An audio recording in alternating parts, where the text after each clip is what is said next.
Sosok pelaku pembunuhan aktor sinetron Mak Lampir, gelagat Sandi Permana disorot Pak RT. Perlahan terkuak sosok pelaku pembunuhan terhadap aktor sinetron Misteri Gunung Merapi atau Mak Lampir, Sandi Permana. Terduga pelaku dan Sandi sebelumnya sempat bersih tegang saat rapat warga ungkap Ketua RT tempat tinggal Sandi Permana di perumahan TNI Polri Cibarusah Jaya, Sudarmaji. Pada bulan Oktober 2024 silam, rapat warga tersebut dilakukan.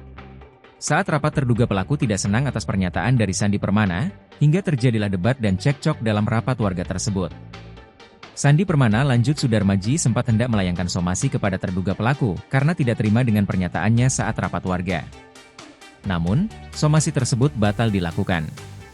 Akan tetapi dugaan Sudarmaji, terduga pelaku masih menyimpan dendam kepada Sandi Permana sehingga terjadilah peristiwa penusukan tersebut.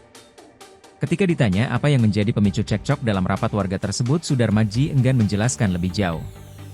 Namun Sudarmaji menyebut persoalan lingkungan warga di perumahan TNI Polri Cibarusah Jaya, Kabupaten Bekasi, Jawa Barat yang menjadi akar masalahnya.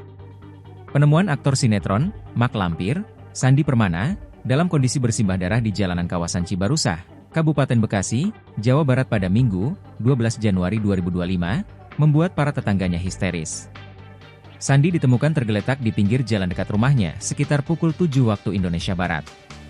Kasat Reskrim Polres Bekasi, Kompol Onkoseno Grandiarso Sukahar, menjelaskan bahwa salah satu tetangga korban pertama kali melihat Sandi dalam kondisi mengenaskan dan langsung meminta pertolongan. Korban mengalami beberapa luka tusuk di bagian leher, dada, dan perut. Meski sempat dilarikan ke rumah sakit, nyawa pemeran Arya Soma itu tidak berhasil diselamatkan. Polisi sudah mengidentifikasi pelaku penusukan tersebut. Kasat Reskrim Polres Metro Bekasi, Kompol Onkoseno Grandiarso Sukahar, mengungkapkan bahwa terduga pelaku berjumlah 1 orang. Polisi menyatakan bahwa terdapat sejumlah luka tusuk di tubuh Sandi Permana, termasuk di bagian leher, dada, dan perut. Luka-luka tersebut menyebabkan korban tak tertolong meski sempat dilarikan ke rumah sakit. Download Tribun X sekarang, menghadirkan lokal menjadi Indonesia.